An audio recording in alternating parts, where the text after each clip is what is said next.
Hai, Assalamualaikum dan salam sejahtera buat semua.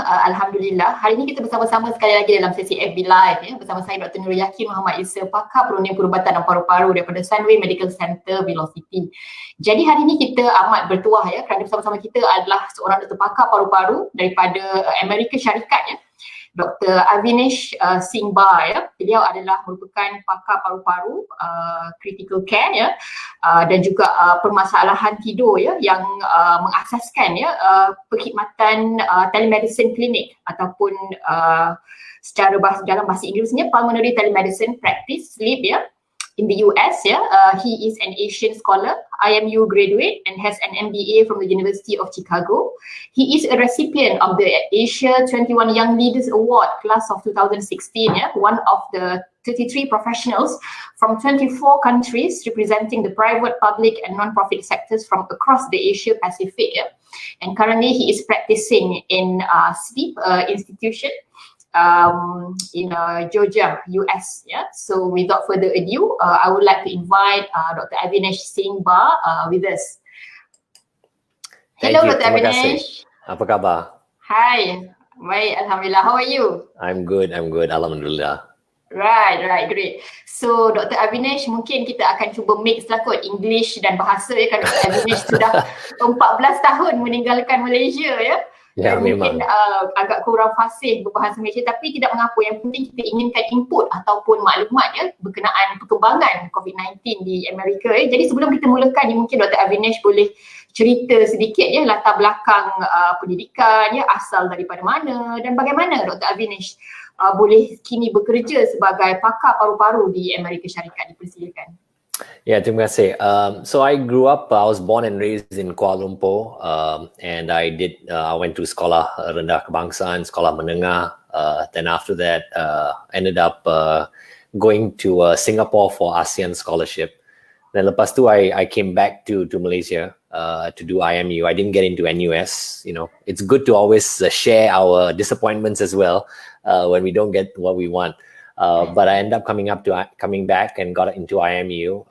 Then lepas IMU, I applied for residency in the US. It was, you asked me earlier why, and it was just more of, I want to try different things, and I wanted to try things that maybe were exciting to me, and the US seemed exciting. So I applied for residency, and I was luckily, I got through and started my training here in internal medicine. I did that for 3 years. Then I applied for a pulmonary and critical care fellowship. I did that at the University of Tennessee in Memphis. And that after 3 years of that, I like to tell people I wasn't ready to start working yet, because at this point, with med school 5 years, 3 years of internal medicine, 3 years of pulmonary critical care, it's already 11 years of training. But I still wasn't ready to graduate yet and be an adult. So I did another year of a sleep fellowship. I went to WashU in St. Louis. And then after that, I had no choice because my visa then ended and I had to finally grow up and work. So then I started work as a pulmonary critical care physician here and sleep medicine physician here in Georgia. Right. Interesting, yeah. Very exciting adventure that you have had, yeah. Yeah. So I just want to know. So you think US is a good option? I mean, is it as excited as you expected? I think it is. I mean, I have no regrets for sure.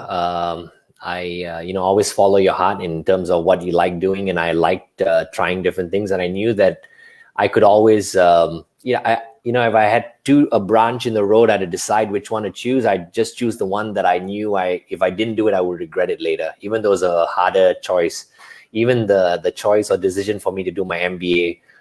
Which was a difficult one because it was going to be a lot of time consumed. I did that in 2016 and I finished that up in 2018 because I knew if I didn't do that now or at that point, I was going to regret it down the road. So I chose to do it. So, I think, thankfully I was lucky enough that I could make these decisions without worrying about too many other things. And, some of us are luckier than others. And I'm blessed that happened. But yeah, it's more of I have no regrets, and it's been exciting so far.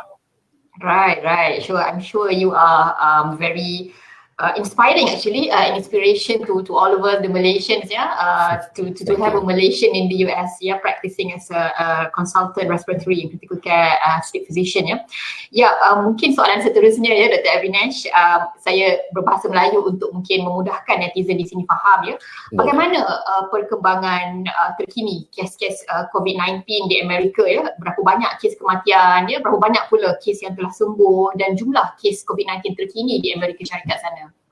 So about over 130,000 people have died with COVID-19. There have been over 3.3 million cases now in the US. The US is the world leader in a lot of things, and unfortunately, we are also the world leader in COVID cases. It's an unfortunate situation, but we're still struggling here to come to terms with it. Right. What about the recovered cases? How many of them? Yeah, the recovered cases are getting actually a lot more because we're testing a lot as well. So I think the recovery is looking a lot better because we're finding that a lot of patients actually have very mild symptomatic diseases. But because of the large number of cases itself, even a small percentage of cases that end up in the hospital is overwhelming our hospital beds and even our ICUs. And the US has a lot of hospitals. I mean, we have over 5,000 hospitals in the US. And even that, certain areas, especially hotspots, the number of cases are overwhelming just the sheer number of beds that we have. Right. So maybe you want to share yang mungkin Dr. Avinash boleh kongsikan kalau ada pengalaman pahit ketika merawat kes-kes COVID-19 di Georgia sana. Yeah, so I think for me, the hardest two things have been, one is initially when the first wave hit us in late March and early April, we didn't really know how to deal with this disease. There wasn't much data in terms of how to manage them. I mean, we only knew the best way to manage them was what we'd been doing in the ICU. And I think there was a lot of confusion in terms of whether the disease was more unique than others, whether it had to be treated differently. But I think what we've learned through experience and unfortunately through trial and errors is that the basics of good medicine and good care still prevail. When you treat the patient, you don't treat the disease.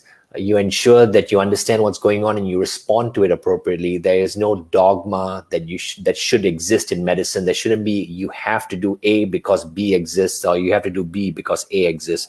There's no straight line in medicine. I tell a lot of my trainees as well that if medicine was that easy, that if you had certain things would lead to other things, and you knew A equals B and then equals C, we would not have a job because then a computer would do our job pretty easily. So in this case, I think a lot of basics of medicine in terms of how we ventilate, how we oxygenate, really mattered. And I think that was something difficult for us to really, the errors that we made initially, because there was a lot of confusion about how to treat this disease. But the second thing has been because of the infectious nature of this disease as well, and how we've struggled to kind of keep our healthcare workers safe, in addition to not infecting others within the hospital itself. The most, I think the saddest thing for me is seeing patients die alone without their loved ones. We've had so many cases when people have to die alone, and I wouldn't want that for my loved ones. I wouldn't want that for myself. And unfortunately, because of the situation, we've had to keep visiting really limited, and the only time a family member could sometimes meet is when their loved one is on their last breath, and they are not able to go in and hold their hand because they might not even get there in time. And I think for them, there's a huge regret. There's a huge kind of an emptiness that I don't think they'll ever fulfill. So I think for me, those are the two biggest things, is the hardest things to swallow in this whole situation. I see. Yeah, a very tormenting experience, I think, for the patient and also for the doctors as well. Yeah. So maybe you want to share, mungkin Dr. Avinash boleh kongsikan pengalaman manis kalau ada ketika merawat kes-kes COVID-19 di Georgia, Amerika sana. Sweet experience. I think the good experiences we've had, for example, I took care of one gentleman who was in the ICU for 45 days. And whenever we see a patient in the ICU for that long, the body is very much gets into a state of deconditioning. Even a world-class athlete, when they lay in bed for 7 days, their body starts breaking down. And you and I are not world-class athletes, and our bodies start breaking down within a few days of laying in bed, let alone 45 days. So we had a gentleman who was in the hospital 45 days, and a lot of the times patients who have been in the hospital 45 days don't do all that well. But this gentleman came off the ventilator, was on dialysis, managed to overcome all the obstacles that I would not have given most people a chance to get over. And those are the sweet victories that we have to sometimes savor. But unfortunately, there's a lot of bitterness and a lot of heartache that also exists in all that. But I think in terms of motivating all of us to keep pushing and trying and learning how to deal with the disease, those sweet memories really do help us kind of fight for another day. I see. So seeing a patient who able to pull through the ventilation is very memorable, especially to the doctors and also for the patients itself. Yeah, right. Because you see the heartache the families go through, and we don't want sometimes to inflate families' expectations, because we are seeing this patient suffer in front of us and how sick they are. And when we talk to family members, we have to convey how ill they are. We don't want to give them false hope, because there's always an element of us giving hope, and then after that trying to explain to them why their family members died if they were doing so well. So we always have to be as realistic as possible. And sometimes when you convey that and you have nothing good to say, it's a very depressing situation for healthcare workers. So when we are able to share good news, it's definitely something that we look forward to. I see. Right. Very memorable experience indeed. Okay, so mungkin Dr. Avinash boleh sharekan mengapa kes-kes COVID-19 di Amerika lebih tinggi berbanding kes-kes di Malaysia? That is the $1,000,000 question. I honestly, well, there's few things that you think about. One is just the sheer number of people in the US. Then you also have the fact that in the US there's a lot more interstate travel. There's a lot more travel that occurs locally, flights wise. There's also a lot of different opinions in terms of what people feel. In the US, for example, they say that though it's one United States, there's literally like maybe sometimes even 50 different countries in one forced together. And politics is unfortunately sometimes gets in the way, and people are suspicious when they're forced to do certain things. I think Americans by nature are very much very defensive about their individual rights. And when they feel their individual rights are being infringed on, they fight back and to ensure that they have the ability to make the decisions on their own. So they don't like mandates. They don't like being forced to do certain things. But I think also the fact that there were stay-at-home orders for a period of time, and people seem to at least follow that. But I think when things opened up again and the disease came back on, I don't think people were willing to go back into that lockdown state all over again.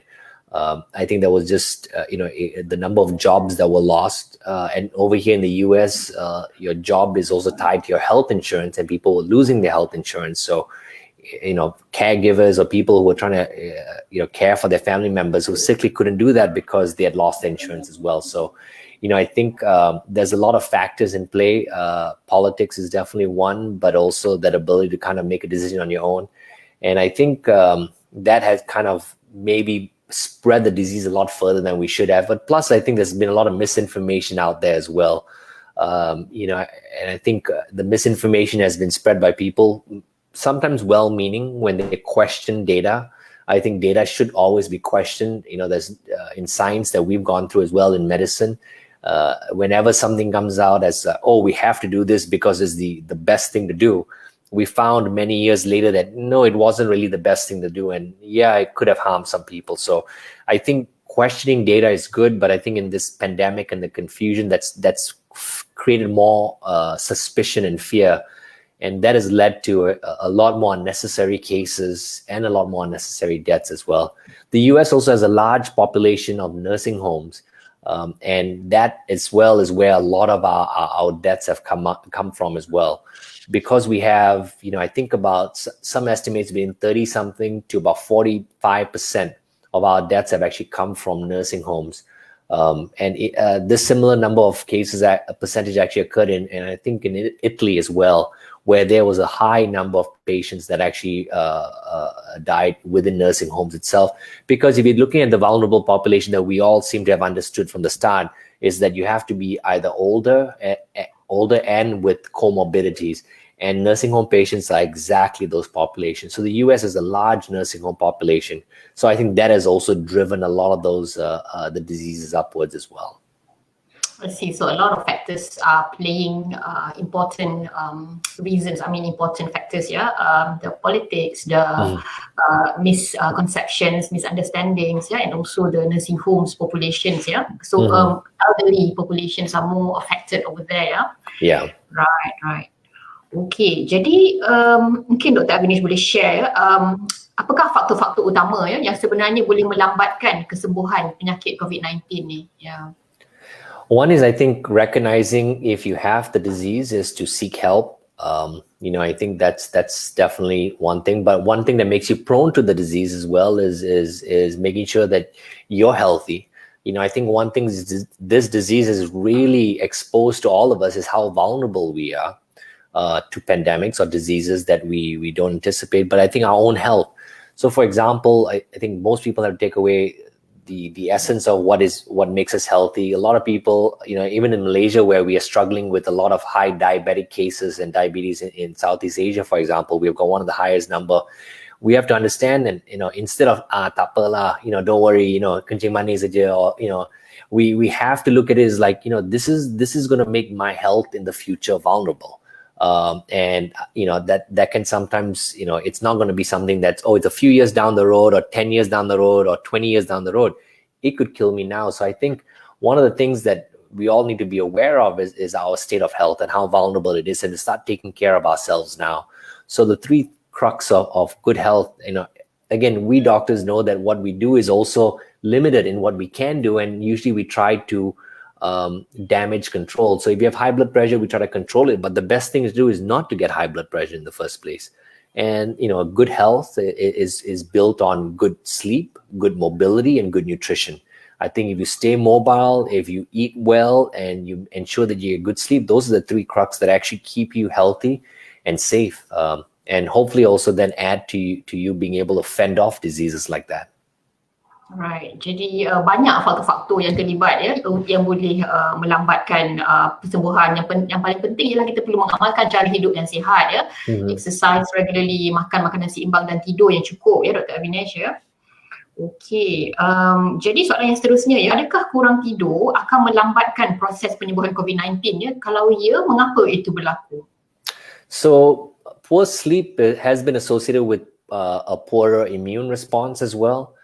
Patients who have poor sleep, whether even sleep variability, the amount of time that you sleep, if you sleep 3-4 hours extra the weekend and then you don't sleep much during the week, these kind of variability as well increases your propensity to develop diseases. So sleep itself actually has a huge impact on your immune system. When I work nights, for example, I'm on sometimes a week or 14 days in a row. I get sick towards the end of it. I know my body starts breaking down. I start getting a sore throat easily and so on. I personally experienced that.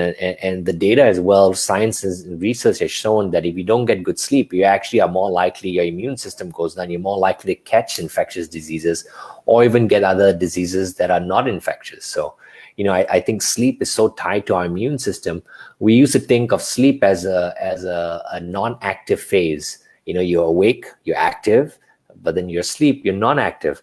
But we're now finding out that sleep itself is so important to our overall well-being, whether it's heart disease, whether it's risk of strokes, whether it's risk of high blood pressure, even death and so on. So your mortality rate and so on. So there's so much of that we have to understand about how sleep affects our immune system, that it's intriguing. But I think most people now, we use the excuse of, I'm in a modern lifestyle, or, I'm on my phone, or, go yamcha with your friends, or, sembang aja, until 2-3 o'clock in the morning and go, mama and all that stuff. It actually affects your ability to be healthy. Jadi maksudnya kekurangan tidur tu boleh menyebabkan banyak penyakit dia macam-macam penyakit dia daripada jangkitan kuman ya, penyakit jantung, penyakit stroke ya. Jadi memang sangat penting untuk kita memastikan tidur kita cukup ya. Betul. Okey. Jadi mungkin Dr. Avinash boleh share ya, apakah faktor utama yang memastikan kesembuhan penyakit COVID-19 ni berdasarkan pengalaman merawat sakit kes-kes COVID-19 di Amerika sana, apa faktor utama yang memastikan mereka ni segera sembuh? Well, I think everyone is unique. The sicker that you come in, the longer it takes to recover. The more medical problems you have also means that you're more likely to be sicker from this because your body is already weaker, so it's harder to recover from that. So I think there's many different elements, and it makes each patient a little unique, and that's why there's not sort of one size fits all. The one thing that we found to be the most effective right now is using steroids in these patients that come to the hospital that need oxygen. Not necessarily anyone that's sitting at home with COVID, but steroids have seemed to actually be the most beneficial, not a lot of these expensive drugs or the more, complicated drugs. We found that steroids actually end up being a lot better. Even, providing you adequate oxygen is good as well. But again, I think the individual patient is actually the one that's going to affect their ability to, their trajectory of health a lot more. So if you come in already sicker because you have a lot of other medical problems, it will take you a lot longer as well. And we're finding that there was even a study that came out recently out of Italy that showed that they looked at patients 60 days, 60, so 2 months after the disease had hit, that there was still over 80% of those patients. I think they looked at 100 over patients, and over 60% still had at least one symptom or two symptoms that they still had or manifested. For example, fatigue and shortness of breath were the most common ones. So these patients are not recovering as fast. I mean, we've seen that in the common cold and flu. People don't really get back to their usual state of health much longer, but this is a little longer than we're finding. But again, there's also an element of bias because we are looking at this disease with so much closer scrutiny now that we're finding that a lot of patients who are really sick actually take a lot longer to get back to a normal state of health. So it's multifactorial, honestly, and it's unique to each patient that comes in. I mean, we have patients who do well within a couple of days and they are walking again, and then some patients who are the exact same body, the exact same comorbidities, taking a lot longer. And we haven't really been able to look through the data closely enough to figure out what's going to make one person tick and the other one talk. So. Jadi maksudnya setiap pesakit itu berbeza-beza ya Dr. Avinash ya. Ada yang boleh sembuh dengan cepat, ada yang boleh sembuh dengan lambat. Sukar untuk kita membuat conclusion ataupun perbandingan daripada setakat ini ya. Jadi mungkin Dr. Avinash boleh share ya, daripada pengalaman merawat pesakit COVID-19 di US sana ya, berapa lama masa yang diambil untuk sembuh dari penyakit COVID-19 itu secara amnya? Yeah, like I was saying, the studies have shown now up to about 60 days, some of these patients still have some symptoms. It doesn't mean that they're sick. It's just that they carry on some of the symptoms. They don't get back to their usual state of health till much longer. The patients that are, unfortunately, the ones I see in the hospital are the sickest because I'm in the critical care unit. And these patients take much longer. I mean, they're weeks, they're in the hospital, and their oxygen levels are low. And they need a lot of help in terms of either a device called a high flow nasal cannula, which is an oxygen thing that goes up your nose, but it's a lot stronger than what we normally see, for example, in TV and so on, about patients with that oxygen mask on. But we also have these devices called non-invasive ventilators as well, which are face masks that force air in. And even those, some patients are on that for days and weeks. We found a lot of benefit in patients getting into a prone position, meaning that they lie on their bellies, and that way seems to help the oxygenation of the lungs. We've known this from data from patients with ARDS, or acute respiratory distress syndrome, where patients who have a lot of oxygenation issues, we put them on their bellies and their oxygen levels improve, and that seems to help. So a lot of patients now are even awake, or what we call awake prone position, and that seems to have helped. But these patients can be sick and with a lot of oxygen for weeks at a time before they even leave the hospital. So it's hard to say how long, but we're finding symptoms to hang on to at least 60 days from what the data shows so far. Maksudnya paling lama 60 hari pun masih belum sembuh sepenuhnya ya Dr. Avinash. Paling cepat sekali berapa lama? Adakah 14 hari ataupun 3 hari itu paling cepat? Yang biasanya in the hospital it'll be at least a week. I found, At least a because week. they'll be in the ICU for a few days and then 3-4 days on the floor before. But that usually is a very good case and a very happy ending. Most patients don't have that quick turnaround, but within a week is when we find the fastest cases. Because again, I'm biased. I don't see patients on the regular floor who need a little bit of oxygen. I see patients who need a lot more oxygen, who are a lot sick and critically ill. So for them, turnaround time of 7 days is still remarkable. Right. And some of them still test positive for COVID. Till I've had a patient who initially presented end of May. She's still in the hospital, and she still tested COVID positive 3 days ago. And we're seven weeks into her stay now, and it's 8 weeks, and it's remarkable. But whether that's still affecting her or she's got a different kind of pneumonia, it's hard to say. But we're finding different patients. Some of them clear the COVID very quickly, some of them don't. But we don't know what not clearing it means. Are they still sick with it? Or are they still shedding the virus? But their body is still very much ill from the disease, and it's kind of like you get hit hard, and your body doesn't recover as well as it should. Right. Jadi setiap pesakit berbeza-beza ya, kadar kesembuhannya ya. Paling cepat adalah seminggu, paling lama mungkin lebih daripada 2 bulan pun boleh juga ya. Ya, betul. Jadi mungkin exactly. Dr. Avinash mungkin boleh berikan pesanan buat rakyat Malaysia berkenaan penyakit COVID-19. Yeah, it's I think y'all have handled COVID-19 a lot better than the US has. So I think it'll be foolish for me to give Malaysians advice, but I think what they did, which was to socially distance themselves, to wear masks, I think that has been the biggest thing, because you're not doing it for yourself only, but you're doing it for others. I think the learning that we should take from this is, if you're ill, and even if you got the sniffles or you got the flu or whatever that you have, even 6 months down the road, where we're hopefully not thinking of COVID anymore, is to be aware that you can infect someone else without even knowing it. Whether you're on the LRT or whether you're at the mama store or anything like that, is to be aware of how you affect your fellow citizen. So, if you have to go out, make sure you maybe wear a mask. Yes, you might not look pretty, you might not be able to show off your makeup or whatever, but at least you're able to care for your fellow citizen. Make sure you bring some hand sanitizer along with you. You do all the safety things, because I think one thing we've learned from this is how much we can affect people, especially now that we're finding that the asymptomatic transmitters of the disease are really the ones that have been spreading this illness kind of undetected. The same way that we may be doing things, and we're like, oh, tidak apa, don't worry, never mind, I've got a cold, I just go and do some shopping here, shopping there, and so on. You shouldn't now, or if you have to, make sure you are safeguarding your fellow Malaysians, and also you're taking care of yourself. Right, jadi penting untuk mengamalkan SOP ya, penjarakan sosial, memakai mask dan hand sanitizer pada setiap masa ya. Okay, mungkin pesanan ya buat doktor-doktor di Malaysia berkenaan penyakit COVID-19 ini.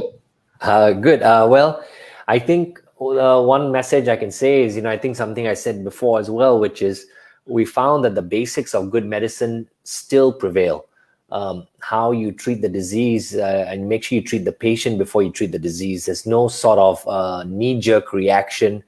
There is no have to do something. You have to see what the patient is doing and react to each patient, because like I've mentioned as well before, each patient is a little unique. How they respond to the oxygen levels, just because the oxygen levels drop did not mean that they need intubation or they need necessarily something. Just watch and see what the patient does, and speak to them and understand how they feel, and then react to that appropriately.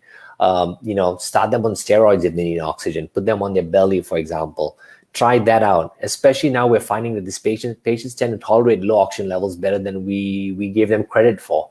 So I think treating the patient has been something that I have relearned in this disease again, because I've just realized that there was a lot of confusion initially, and we were doing things we were intubating patients immediately when they looked like they were in respiratory distress. We skipped non-invasive ventilation because we were worried that may actually worsen it and so on, or make it problematic. But in actually, we found that if we go back to the basics of medicine, what we've learned and the craft that we've sharpened and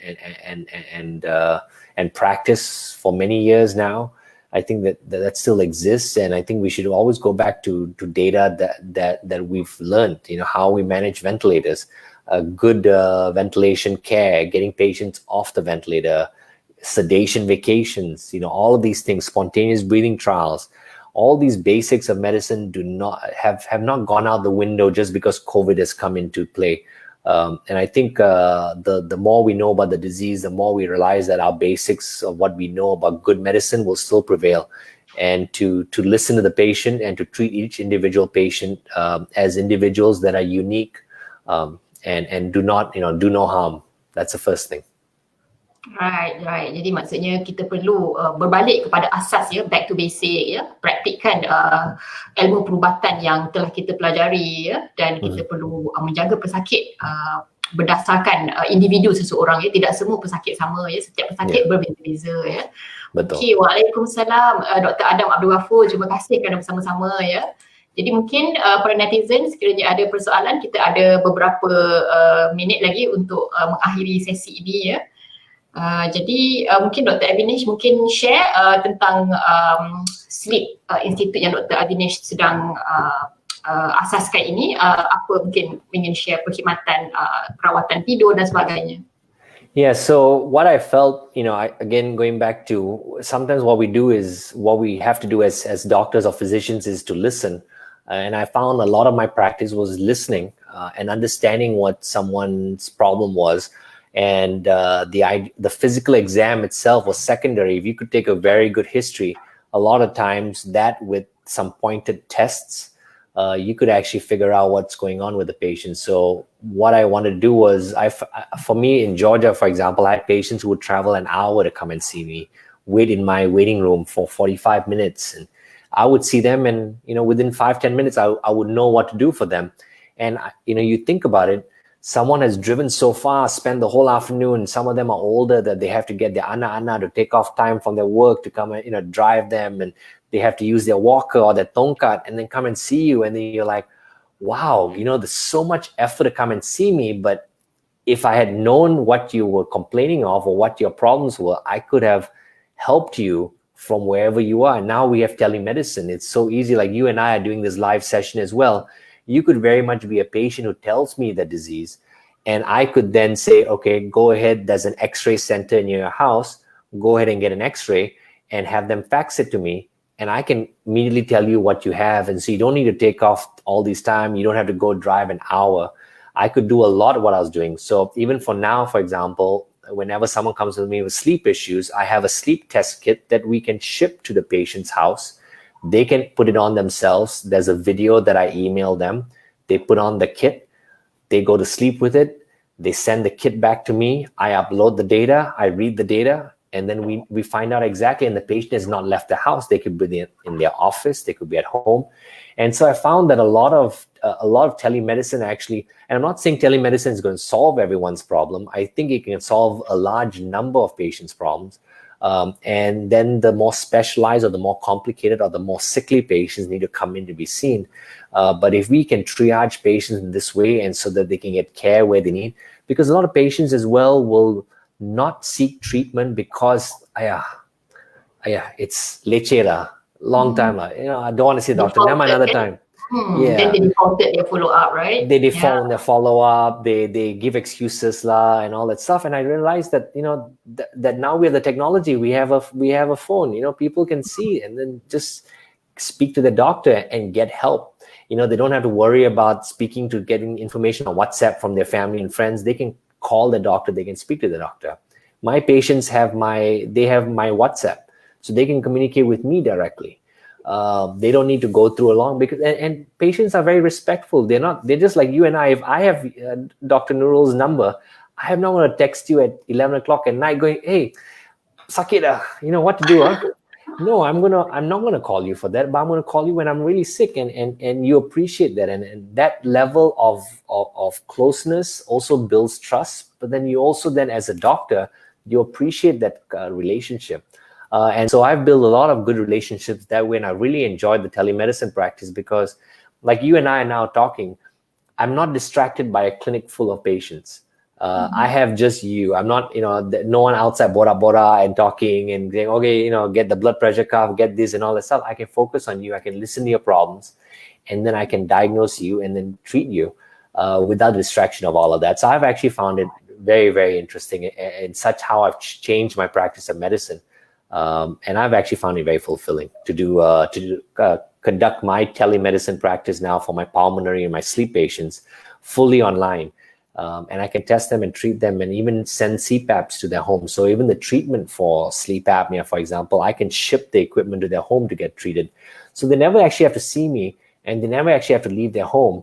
And it can be done within 2 weeks. They come and see me, I send them the test comes back, I read the test, and next thing you know, I can send them the equipment to get treated as well. And that's been really satisfying that I can actually bring convenience now to medicine. I see. Jadi mungkin sekarang ni dengan kecanggihan teknologi kita boleh memanfaatkan dengan kemudahan telemedicine untuk memudahkan kita mendapat rawatan yang terbaik daripada doktor pakar.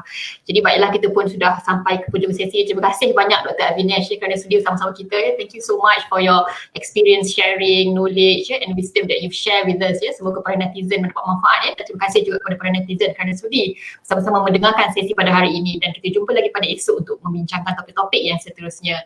Mungkin terima kasih semua. Assalamualaikum warahmatullahi wabarakatuh. Sama-sama, jumpa lagi ya.